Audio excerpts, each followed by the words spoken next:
June 1966. Frank Sinatra was throwing a party in his Las Vegas hotel suite. The noise was so loud I couldn't sleep. I called 3 times asking for quiet. The party continued. When I finally knocked on Sinatra's door at 3 in the morning, the bodyguard made a mistake. What happened in the next 5 seconds would change 2 stubborn men forever. Here is that story.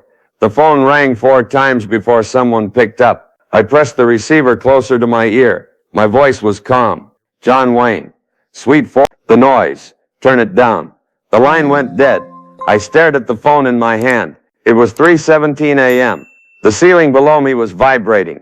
Bass notes, piano, someone singing off key, a woman's high-pitched laugh cutting through everything. I'd been in bed since midnight, hadn't slept 1 minute. My hands were shaking. Not from fear, from exhaustion. Tomorrow, no, today. No, I have a stunt scene at 9 a.m., horsefall. 110-degree or desert heat. I'm 59 years old. 2 years past lung cancer surgery. 1 lung left. I need sleep like a drowning man needs air. The music gets louder. Before we continue, quick question for you. Have you ever had a neighbor who wouldn't stop? Tell us in the comments. June 1966, Las Vegas, Nevada. The Sands Hotel. I'm in town filming El Dorado. Howard Hawks is directing. Big Western, major production. The studio rented the entire 4th floor for cast and crew. Early call times, long days, desert locations, an hour north. My suite is simple. King bed, small sitting area, window overlooking the strip. Nothing fancy. I don't need fancy. I need quiet. Frank Sinatra's suite is directly below me. Suite 312. Frank isn't filming anything. He's performing at the Copa Room. 5 nights a week, after-hours parties in his suite. High rollers, showgirls, the usual Vegas life.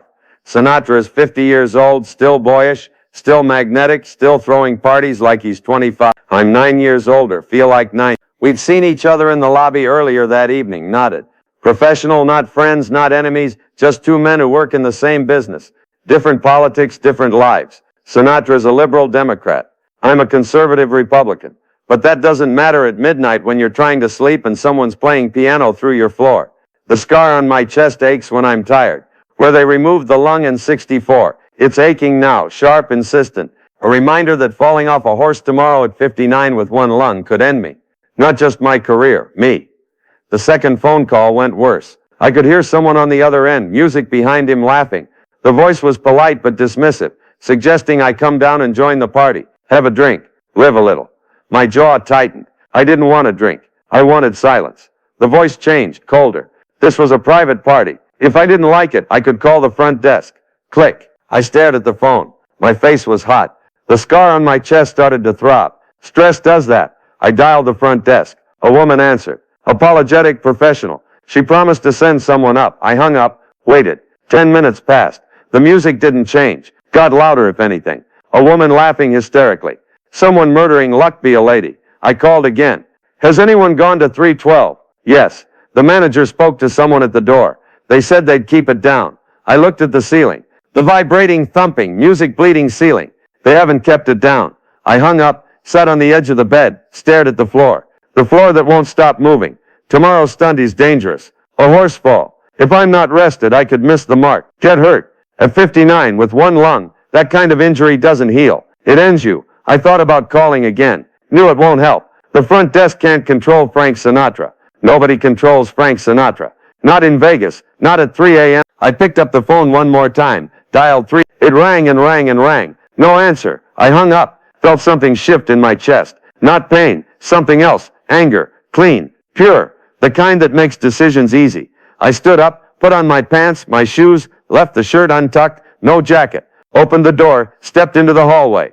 The elevator is at the far end, too slow. I took the stairs. 1 flight down. My breathing was heavy. Not from exertion, from adrenaline. Suite 312. End of the hall, music pouring out from under the door. I could hear voices, men laughing, a woman shouting something, more piano, more bottles clinking. I walked up to the door, raised my fist, pounded hard. The music didn't stop. I pounded again, harder, 3 times. The door opened. A man stood there, 6'3", 240 bulbs, dark suit, no tie, bodyguard, professional. The man looked at me. Recognition flickered. He knows who I am. Everyone does. But it's 3 a.m. This is Frank Sinatra's party. I'm just another old actor in pajamas.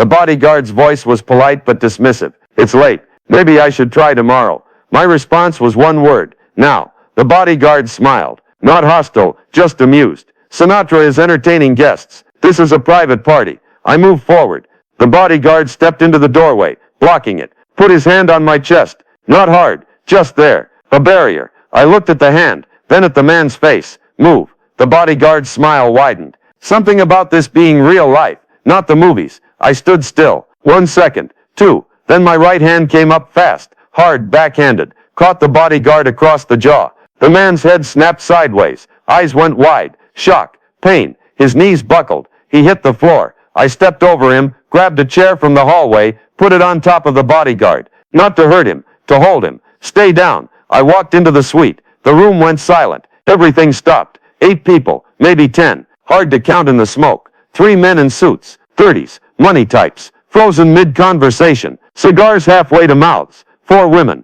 Showgirl dresses. Cocktails. One has her hand over her mouth. Eyes wide. One woman slumped in a chair near the window. Passed out. Doesn't even know I'm there. And Sinatra, standing at the piano, scotch glass in his right hand, left hand still on the keys, staring at me, blank expression, trying to process how John Wayne is standing in his suite at 3 a.m. with a bodyguard on the floor in the hallway. I stood in the middle of the room. White shirt, no jacket, sleeves rolled up, hair messed from the pillow I couldn't use, face red, hands in fists. Behind me in the doorway, the bodyguard was holding his jaw, blood on his lip, chair on top of him, looking up at me with fear. Nobody moved. 5 seconds of silence. Then I spoke. Quiet, controlled. I called 3 times, Frank. Sinatra set his glass down slowly on the piano. I took a step closer. The guest pressed back. I'm 59 years old. I got a stunt scene in 6 hours in 110 career heat. Sinatra opened his mouth, closed it. I asked nice. You laughed. I kept my eyes on Sinatra. Party's over now. Silence. I looked at the bodyguard, still on the floor. Get up. The man stood slowly, jaw swelling, kept his distance. My voice softened slightly. You did your job. No hard feelings. The bodyguard nodded, walked past me, past Sinatra, out a side door. Gone. I turned to the guests. Didn't say anything. Just looked. One woman grabbed her purse. Another followed.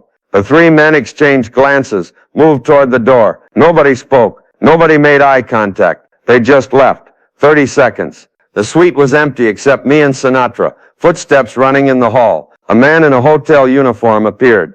The manager, 50s, balding, sweating. He looked at me, at Sinatra, at the overturned chair, the scattered glasses. His voice was panicked. I held up a hand. I was never here. The manager's face went pale. Yes, sir. Your man outside fell. He was drunk. The manager started to protest. Read my expression. Yes, very drunk. The manager disappeared. I turned to Sinatra. Sinatra was sitting at the piano bench now, staring at the keys. Looked smaller somehow. Older. You didn't have to hit Tony. He put his hand on me. Sinatra nodded. Fair enough. Silence. Heavy. Not hostile. Just the weight of 2 stubborn men realizing they both pushed too far. Sinatra looked up. You're right. I was being an ass. I didn't respond. We're not kids anymore, Duke. No. Sinatra stood, walked to the bar, poured 2 scotches, held one out. I shook my head. Sinatra set it down, drank his own. Get some sleep. I walked to the door, stopped, looked back. Good punch, Sinatra said. My lips twitched, almost a smile. I left. The hallway was empty. I walked back to the stairs, climbed 1 flight, opened my suite door, sat on the edge of the bed. The hotel was quiet. No music, no laughter, no shaking floor. I lay down, closed my eyes, slept for 4 hours,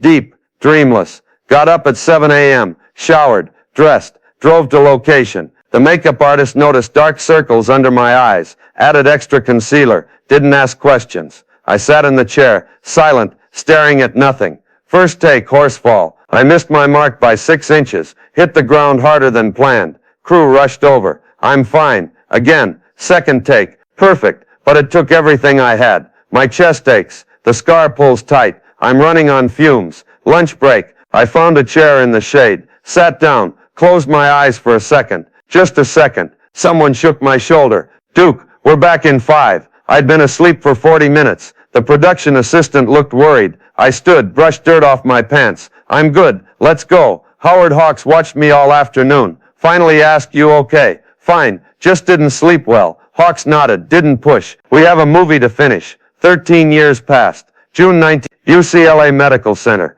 I was dying. Stomach cancer. Final weeks. My daughter Asa sits in the corner holding a magazine. Not reading. A knock. A nurse. Visitors. Sinatra walked in. Barbara Marx behind him. Sinatra is 63 now. Sharp suit, but older, grayer. Barbara kissed my cheek, sat across the room, quiet. Sinatra pulled a chair close, sat heavily, looked at me. Long silence. Then Sinatra spoke. Remember Vegas? My eyes crinkled. Which time? The night you hit Tony. I laughed. It hurt. He deserved it. You didn't have to hit him that hard. Yes, I did. Sinatra smiled, shook his head. We were idiots. We were young. More silence. Barbara stood, whispered about coffee, left. Sinatra and I sat. Two old men, one dying, one watching. Finally, Sinatra stood. Get some rest. Frank. Yeah, thanks for coming. We shook hands. Long, firm, both knowing this is goodbye. Sinatra walked to the door, stopped, looked back. Still a good punch, Duke. I smiled. Still an ass, Frank. The door closed. I lay alone, stared at the ceiling.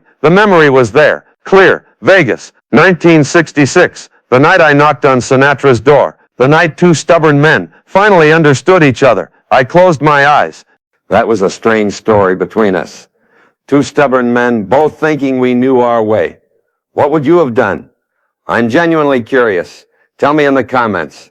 And I've noticed something. Most of you watch these stories but forget to subscribe. If you want to hear more stories from men like us, the old school kind, hit that subscribe button. Let's keep this old American spirit alive together because frankly, they don't make men like they used to anymore. We all know that.